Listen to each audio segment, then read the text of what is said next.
Hi guys, so in today's lecture on GS1 series, we will be looking into the contemporary South Asia. Okay, so let us shift our gaze from the larger developments in the past Cold War era to the developments of our own region, that is South Asia. Okay, when India and Pakistan joined the club of nuclear powers, this region suddenly became focus of global attention. The focus was of course on the various kinds of conflict in this region. There are pending border and water sharing disputes between the states of the region. Besides that, there are conflicts arising out of insurgency, that is militancy, terrorist organizations, and ethnic strife is there, and resource sharing issues are there. Okay, this makes region very turbulent. At the same time, many people in South Asia recognize the fact that the region can develop and prosper if states of the region cooperate with each other. So, in this chapter, we try to understand the nature of the conflict and cooperation among different countries of the region. Okay, since much of this is rooted in or conditioned by the domestic politics of these countries, we first introduce the region and the domestic politics of some of the big countries in the region. Okay, so initially we look into what is South Asia. Okay, we are all familiar with the gripping tension between India and Pakistan cricket match. Okay, we have a feeling. We have also learned the goodwill and hospitality shown to visiting Indian and Pakistani fans by their host when they come to watch a cricket match. This is a symbolic of what? Of larger pattern of South Asian affairs. Ours is a region where rivalry and goodwill, hope and despair, mutual suspicion and trust coexist. It's like we treat them well, but at the same time, we have a suspicion also. We enjoy their presence, okay. At the same time, there is a trust issue exist in our own minds, okay. So let us begin by asking an elementary question. What is South Asia? The expression of South Asia usually includes the following countries. What are they? Bangladesh, Bhutan, India, Maldives, Nepal, Pakistan and Sri Lanka. The mighty Himalayas in the north and the vast Indian Ocean, the Arabian Sea and the Bay of Bengal in the southwest and east respectively provide a natural insularity to the region. Okay, it provides kind of an isolation. Okay, it is a kind of isolated from the rest of the world. Okay, which is largely responsible for the linguistic, social and cultural distinctiveness of the subcontinent. The boundaries of the region are not clear in the east and west as they are in the north and the south. Afghanistan and Myanmar are often included in discussions of the region as a whole. Okay, China is an important player but not considered to be a part of the region. Okay, so in this chapter we will use South Asia to mean the 7 countries mentioned above. Okay, thus defined, South Asia stands for diversity in every sense and it constitutes one geopolitical space. Okay, almost all the countries I mentioned here, all the 7 countries have similar culture and customs. Okay, the people there look almost similar. Okay, the various countries in South Asia do not have the same kind of political systems despite many problems and limitations. Sri Lanka and India have successfully operated a democratic system since their independence from the British. You will study more about the evolution of democracy in India in the textbook that deals with politics in India since independence. So it is of course possible to point out many limitations in Indian democracy, but we have to remember the fact that India has remained a democracy throughout its existence as an independent country. The same is true for Sri Lanka. Is it same for other countries? Let's see. Pakistan and Bangladesh have experienced both civilian and military rulers. With Bangladesh remaining a democracy in the post-Cold War period, Pakistan began the post-Cold War with successive democratic governments under who? Benazir Bhutto and Nawaz Sharif, okay, respectively. But it suffered a military coup. It was run by a civilian government again in 2008 till 2006. We come to the case of Nepal. Till 2006, Nepal was a constitutional monarchy with danger of the king taking over the executive powers. In 2008, the monarchy was abolished and Nepal emerged as a democratic republic. From the experience of Bangladesh and Nepal, we can say that the democracy is becoming an accepted norm in the entire region of South Asia. Okay, similar changes are taking place in two smallest countries in the region. Who are they? Bhutan. Bhutan became a constitutional monarchy in 2008 under the leadership of the king. It emerged as a multi-party democracy. Now we come to the second smallest country, that is Maldives. Maldives, the other island nation, was a sultanate till 1968 when it was transformed into a republic with a presidential form of government. In June 2005, the Parliament of Maldives voted unanimously to introduce multi-party system. Okay, the Maldivian Democratic Party (MDP) dominates the political affairs of the island. The MDP won the 2018 elections. Despite mixed record of democratic experience, the people in all these countries, when we look at the democratic procedure or the pattern in all these South Asian countries, what happened? It is different, but still they share an aspiration for democracy. Okay, a recent survey of the attitudes of the people in 5 big countries of the region showed that there is widespread support for democracy in all these countries. Ordinary citizens, rich as well as poor, belonging to different religions, view the idea of democracy positively and support the institutions of representative democracy. They prefer democracy over any other form of government and think democracy is suitable for their country.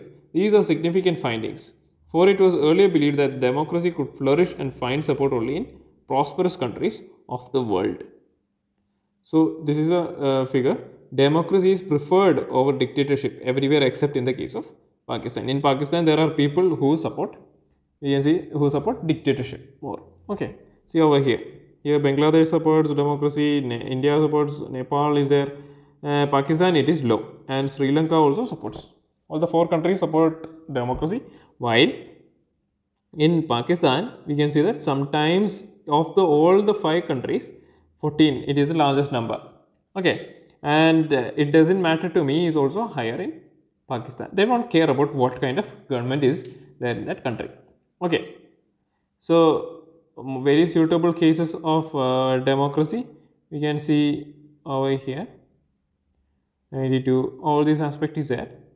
Okay, again all the human SDG values and all is given in this table. Just go through it. Sustainable development goal values are there. Okay, I'll just compare the life expectancy. Life expectancy is of the world is 72, developing countries is 70. In Bangladesh it is quite good, that is 72.8. India it is 68.8. Nepal it is 70.6. Sri Lanka is 75, that is really good, 75.5, but Pakistan is the lowest. Okay, and we get back to the chapter. Now we come to the military and democracy in Pakistan. First we are looking into Pakistan. After Pakistan framed its first constitution, General Ayub Khan took over the administration of the country and soon got himself elected. He had to give up office and there was popular dissatisfaction against his rule. Okay, he gave away to a military takeover once again under General Yahya Khan. During Yahya's military rule, Pakistan faced the Bangladesh crisis, and after a war with India in 1971, East Pakistan broke away to emerge as an independent country called Bangladesh. Okay, after this, an elected government under the leadership of Zulfikar Ali Bhutto came to power in Pakistan from 1971 to 1977. The Bhutto government was removed by General Zia-ul Haq in 1977. General Zia faced a pro-democracy movement from 1982 onwards, and an elected democratic government was established once again under the leadership of Benazir Bhutto. Benazir Bhutto so far was one of the best prime ministers in Pakistani politics, but she was killed. Okay, in the period that followed, Pakistani politics centered around the competition between her party, the Pakistani People's Party, and the Muslim League. Okay, this phase of elective democracy lasted till 1999, when the army stepped in again and General Pervez Musharraf removed Prime Minister Nawaz Sharif. In 2001, General Musharraf got himself elected as a president. Pakistan continued to be ruled by the army. What happened? Though the army rulers have held some elections to give their rule a democratic image. Since 2008, democratically elected leaders have been ruling Pakistan. Several factors have contributed to Pakistan's failure in building a stable democracy. What are they? Social dominance of the military, clergy, and land owning aristocracy have led to the frequent overthrow of elected governments and establishment of military government. Pakistan's conflict with India has made the pro-military groups more powerful. These groups have often said that political parties and democracy in Pakistan are flawed. Okay, they're saying democracy is weakening the country. That's what they are saying. Okay, that Pakistan's security would be harmed by selfish-minded parties and chaotic democracy, and that army's state power is therefore justified. While democracy has not been fully successful in Pakistan, there has been a strong pro-democracy sentiment in the country. Pakistan has a courageous and relatively free press and a strong human rights movement. Okay, the lack of genuine international support for democratic rule in Pakistan has further encouraged the military to continue its dominance. United States and other Western countries have encouraged the military's authoritarian rule in the past for their own reasons. Given their fear of the threat that what they call global Islamic terrorism and the apprehension that Pakistan's nuclear arsenal might fall into the hands of these terrorist groups. The military regime in Pakistan has been seen as a protector of Western interest in West Asia and South Asia. Okay, democracy in Bangladesh. Now, second country that we are going to deal is Bangladesh. Bangladesh was part of Pakistan from 1947 to 1971. It consisted of the partitioned areas of Bengal and Assam from British India. The people of this region resented the domination of Western Pakistan and the imposition of Urdu language. Even though they had the same religion, there was a dominance of Urdu speaking people over the Bengali speaking people. Okay, they began protest against unfair treatment meted out to the Bengali culture and language. See, Bengalis, we need to look into them. Even in the freedom struggle, their role in the freedom struggle is huge. Okay, so that kind of people who has such an amount of respect for their culture, when they see that their culture is dominated by Urdu speaking or the Urdu culture, they will surely retaliate. They also demanded their fair representation in administration and a fair share of political power. Sheikh Mujibur Rahman led the popular struggle against West Pakistani domination. Okay, he demanded autonomy for the eastern region. In the 1970 elections in the then Pakistan, the Awami League led by Sheikh Mujib won all the seats in East Pakistan and secured a majority in the proposed Constituent Assembly for the whole of Pakistan. But the government dominated by West Pakistani leadership refused to convene the assembly. So Sheikh Mujib, what happened? Was arrested. Under the military rule of General Yahya Khan, we discussed earlier, the Pakistani army tried to suppress the mass movement of the Bengali people. Thousands were killed by the Pakistan army. This led to large-scale migration to India, creating a huge refugee problem for India. Okay, the government of India supported the demand of the people of East Pakistan for their independence and helped them financially and military. What happened? There is a story behind it. Okay, so we cannot simply go and attack Pakistan. Okay, there is a civil war going on in Pakistan and there are many refugees coming to our territory also. Okay, what happened? There is a crisis that had to be dealt with by India, but we cannot directly go and attack Pakistan. What happened? They all of a sudden, Indira Gandhi was like waiting for some attack or some action from Pakistani side. Just then what happened? On the western side of our territory, the Pakistanis began to attack. Okay, so literally what Indira Gandhi said at that time is that thank God Pakistan has attacked us. Okay, and we began retaliating and we began to support the East Pakistani movement for the movement for Bangladesh. Okay, this resulted in a war between India and Pakistan in December 1971 that ended the surrender of Pakistani forces in East Pakistan and the formation of Bangladesh as an independent country. Okay, this is a street art dedicated to democracy. Let democracy be freed. Okay. Bangladesh drafted its constitution declaring faith in secularism, democracy, and socialism. So, where did they get these influence from?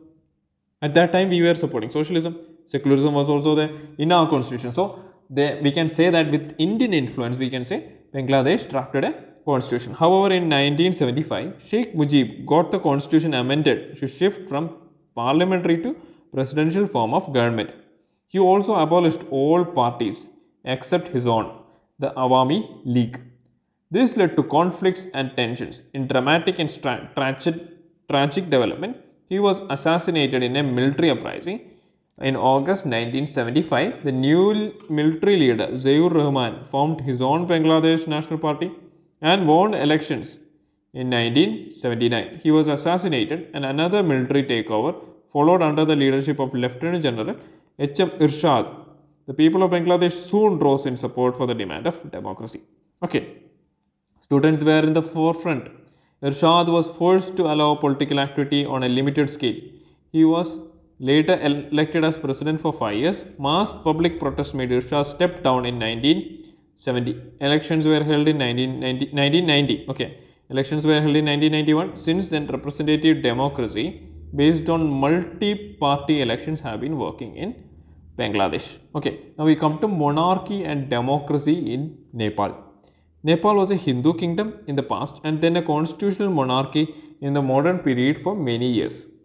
Throughout this period, political parties and the common people of Nepal have wanted a more open and responsive system of government. Okay, but the king, with the help of the army, retained full control over the government and restricted the expansion of democracy in Nepal. The king accepted the demand for a new democratic constitution in 1990 in the wake of a strong pro-democracy movement. However, what happened? Democratic governments had a short and troubled career. During the 90s, the Maoists of Nepal were successful in spreading their influence in many parts of Nepal. They believed in the armed insurrection against the monarch and the ruling elite. This led to a violent conflict between the Maoist guerrillas and the armed forces of the king.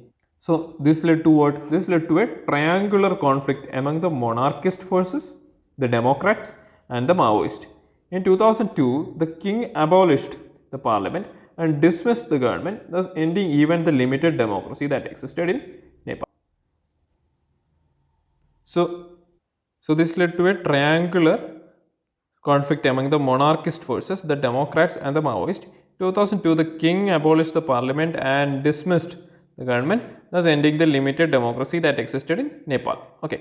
In 2006, what happened? There was a massive countrywide protest for demanding democracy. Okay. The struggling pro-democracy forces achieved their first major victory when the king was forced to restore the House of Representatives that had been dissolved in 2002. The largely non-violent movement was led by SPA, that is 7-party alliance, that is Maoist and social activists. Nepal's transition to democracy was almost complete. Nepal was undergone a unique moment in its history because it formed a constituent assembly to draft its constitution. Okay, some sections of Nepal thought that nominal monarchy was necessary for Nepal to retain its link with the past.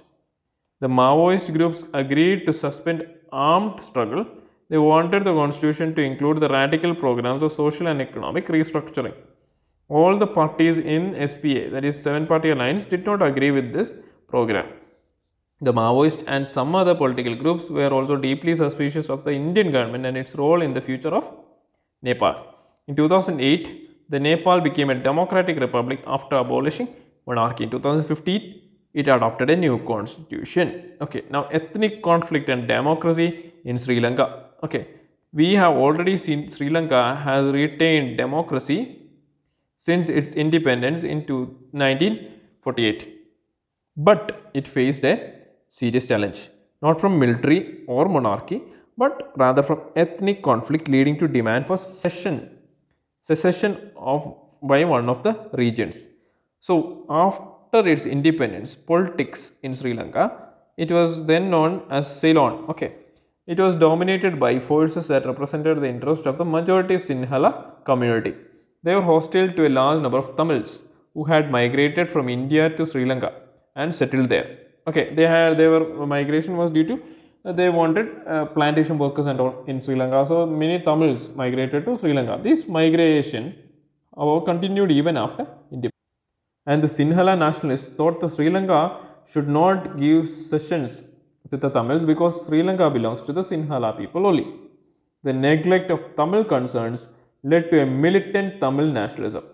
From 1983 onwards, the militant organizations, the Liberation Tigers of Tamil Illam, okay, Tamil Illam, LTTE, has been fighting an armed struggle with the army of Sri Lanka and demanding Tamil Illam or a separate country for the Tamils of Sri Lanka. The LTTE controls the northeastern parts of Sri Lanka.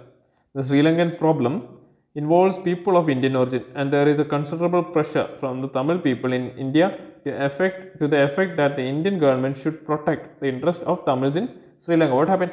The Tamils were also another ethnic community in India as well. Okay, so what happened? There was a pressure in the Indian government, on the Indian government also, that Indian government should also intervene in this.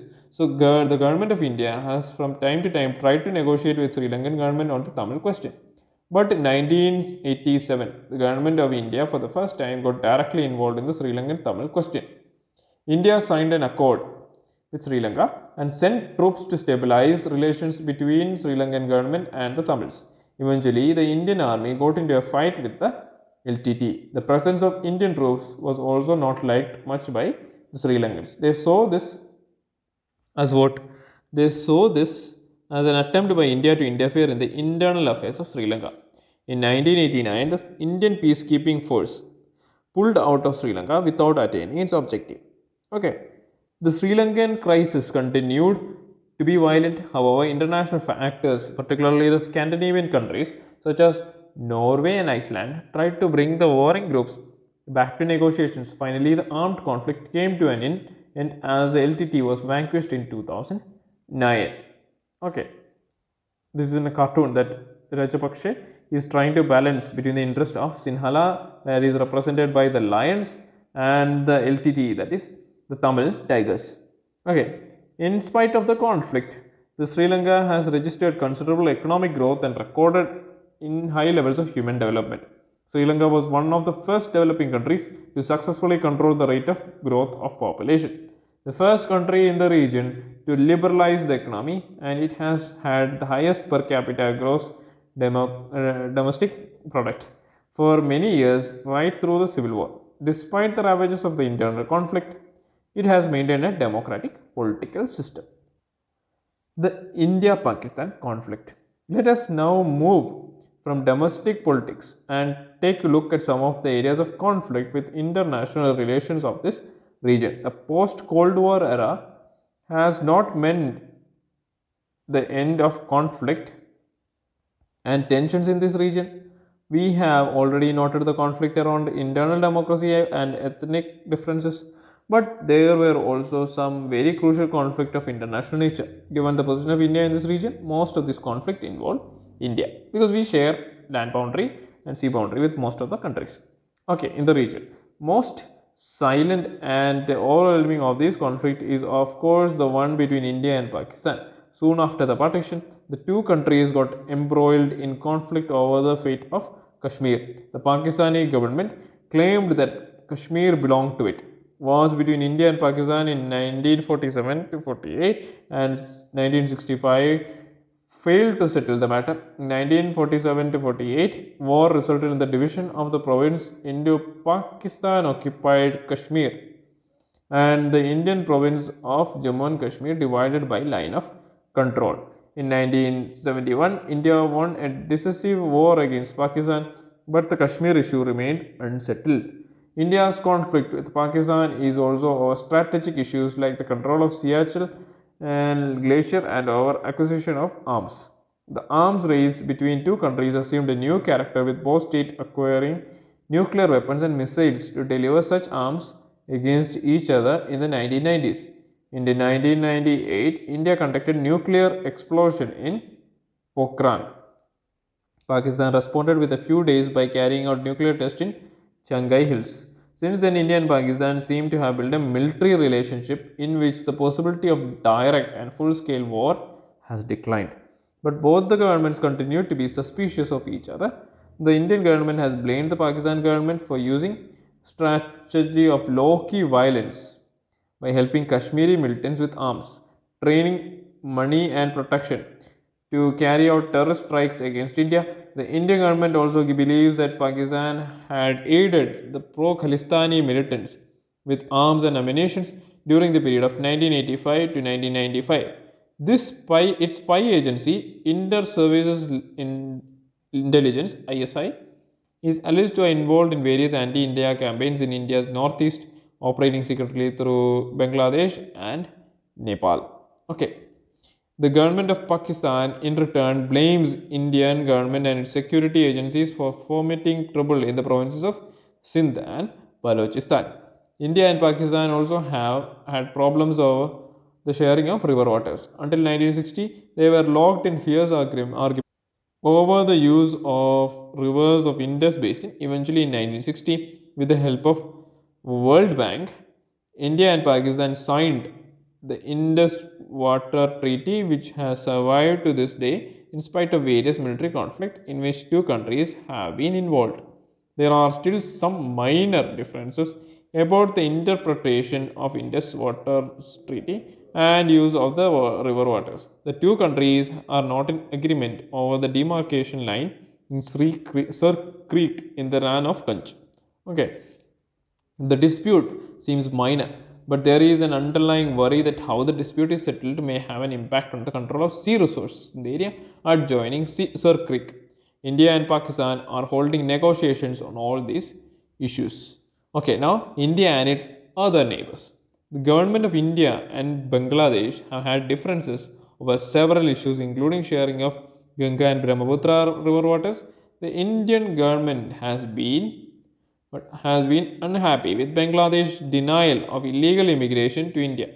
Its support for anti-Indian Islamic fundamentalist groups, Bangladesh's refusal to allow Indian troops to move through its territory to northeastern India, and its decision not to export natural gas to India or allow Myanmar to do so through Bangladeshi territory. Bangladeshi government have felt that Indian government behaves like a regional bully over sharing of river waters, encouraging a rebellion in the Chittagong Hill Tracts, trying to extract its natural gas and being unfair in trade. The two countries could not resolve their boundary dispute for a long while. Despite these differences, India and Bangladesh do cooperate in many issues.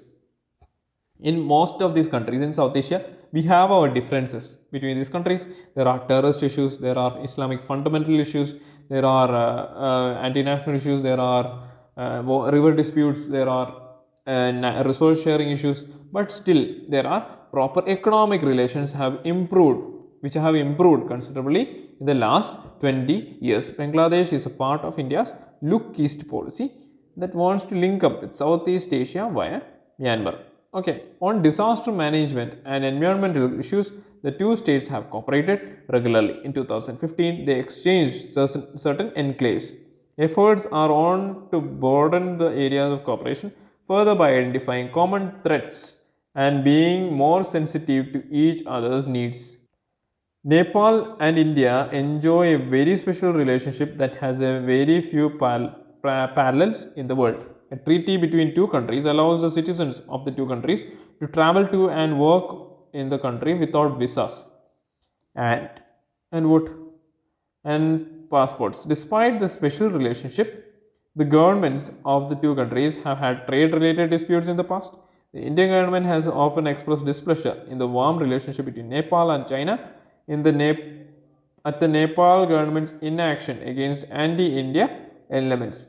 Indian security agencies see the Maoist movement in Nepal as a growing security threat. Given the rise of Naxalite groups in various Indian states from Bihar in the north to Andhra Pradesh in the south, many leaders and citizens in Nepal think that the Indian government interferes in its internal affairs, has designs on its river waters and hydroelectricity. Okay, and prevents Nepal, a landlocked country, from getting easier access to the sea through Indian territory. Nevertheless, Indo-Nepal relations are fairly stable and peaceful.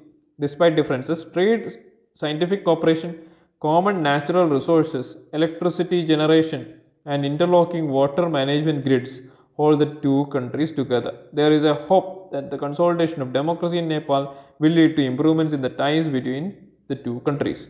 The differences in the relationship between governments of India and Sri Lanka are mostly over ethnic conflict and conflict in the island nation. Indian leaders and citizens find it impossible to remain neutral when Tamils are politically unhappy and are being killed. After the military intervention in 1987, the Indian government now prefers a policy of disengagement vis-a-vis Sri Lanka's internal troubles. Okay, India signed a free trade agreement with Sri Lanka, which strengthened the relationship between two countries. India's help in post-tsunami reconstruction in Sri Lanka has also brought the two countries closer. India enjoys a special relationship with Bhutan too, does not have any major conflict with the Bhutanese government. The efforts have been made to the Bhutanese monarch to weed out the guerrillas and militants from the northeastern India that operate in its country with the help, have been helpful to India. India is involved in big hydroelectric projects in Bhutan and remains Himalayan kingdom's biggest source of development aid. India's ties with Maldives remain warm and cordial. In November 1988, when some Tamil mercenaries from Sri Lanka attacked the Maldives, the Indian Air Force and the Navy reacted quickly to the Maldives' request to help stop the invasion. India has also contributed towards the island's economic development, tourism and fisheries. Okay, we may have noticed that, see, in the Maldives issue, when the Sri Lankan mercenaries tried to attack the president of Maldives, what happened? We sent our paratroopers to Maldives all of a sudden, and when they came to the Maldivian president's house or the president's palace, he literally, the president's wife literally came and hugged the paratroopers and they thanked him, and she was so scared that she hugged him and they all started crying, and they were so much thankful that India has came for their aid. Okay, you may have noticed that India has various problems with its smaller neighbors in the region. Given its size and power, they are bound to be suspicious of India's intentions. The Indian government, on the other hand, often feels exploited by its neighbors. It does not like the political instability in these countries, fearing it may help outside powers to gain influence in the region. Okay. Peace and cooperation. We can say as a way forward or something. Okay. Do the states of South Asia cooperate with each other? Or do they only keep fighting with each other? In spite of many conflicts, the states of South Asia recognize the importance of cooperation and friendly relationship among themselves. The South Asian Association for Regional Cooperation, SAARC, is a major regional initiative by South Asian countries, especially it is an initiative by Sri Lanka, to evolve cooperation through multilateral means. Okay, it began in 1985. Unfortunately, due to persisting political differences, SAARC has not had been success. SAARC members signed the South Asian Free Trade Agreement, which promised the formation of free trade zone for the whole of South Asia. A new chapter of peace and cooperation might evolve in South Asia if all the countries in the region allow free trade across the borders. This is the spirit behind the idea of SAFTA, South Asian Free Trade Agreement. The agreement was signed in 2004 and came into effect on 1st January 2006. The agreement aims at lowering trade tariffs, but some of our neighbors fear that the trade agreement is a way for India to invade their markets and to influence their societies and politics through commercial ventures and a commercial presence in their countries. What happened? India is a big country. Thus, the countries are small, and we have a lot of resources and a lot of industries. They fear that India can easily dominate their market. Okay, that is a normal fear from the part of other countries. India thinks that there are real economic benefits for all from South Asian free trade agreement, and there is a region that trades more freely will be able to cooperate better on political issues. Some in India think that agreement is not worth the trouble since India has already bilateral agreements with Bhutan, Nepal and Sri Lanka. Okay, although India-Pakistan relations have seen to be a story of endemic conflict, and violence, there have been a series of efforts. This is a very important paragraph. Okay, we can view it as a kind of neutral viewpoint for Indian-Pakistan relationship. Okay, the two countries have agreed to undertake confidence building measures to reduce the risk of war. Social activists and prominent personalities have collaborated to create an atmosphere of friendship among the people of both the countries. Leaders have met at summits to understand each other better and to find solutions to major problems between two countries or two neighbors. A number of bus routes have been opened up between the two countries. Even during Vajpayee times, he even went into the country via bus by inaugurating the bus route to Pakistan before the Kargil war. Actually, after that, the Kargil war took place. Okay, that much strong was the friendship between India and Pakistan before Kargil war and all. Okay, whenever we extend a hand of peace, they tend to bite us back. Okay, that is a problem. The trade between the two parts of Punjab have increased substantially in the past 5 years. Visas have been more easily given. No region exists in vacuum. It is influenced by outside powers and events, no matter how much outside powers and events. No matter how much it may try to isolate itself from non-regional powers, China and the United States remain key players in South Asian politics. Sino-Indian relations have improved significantly in the last 10 years, but China's strategic partnership in Pakistan remains a major irritant. The demands for the development of globalization have brought the two Asian giants closer, and their economic ties have multiplied rapidly since 1991. Okay, American involvement in the Chinese involvement, we can say they are using Pakistan occupied Kashmir for BRI, Belt and Road Initiative and all. Okay, which is a problem, which is naturally a problem for our country. Okay, so Chinese influence is increasing in Pakistan. That is a concern. The American involvement in South Asia has rapidly increased after the Cold War. The US has had good relationship with both India and Pakistan since the end of Cold War and is increasingly works as a moderator in India-Pakistan relations. The economic reforms and liberal economic policies in both countries have greatly increased the depth of American participation in the region. The large South Asian diasporas in the US and the huge size of population and markets in the region also give American added stake in the future of regional security and peace. However, whether South Asia will continue to be known as a conflict-prone zone or evolve into a regional bloc with some common cultural features and trade interest will depend upon on the people and the governments of the region than any other outside player. So, I hope today's lecture was productive for you guys. I think you were able to understand more about the South Asian region better via this chapter. Do read this chapter. It is only a revision lecture. I hope today's lecture was productive for you guys. Until next time we meet again. God bless you all. Jai Hind.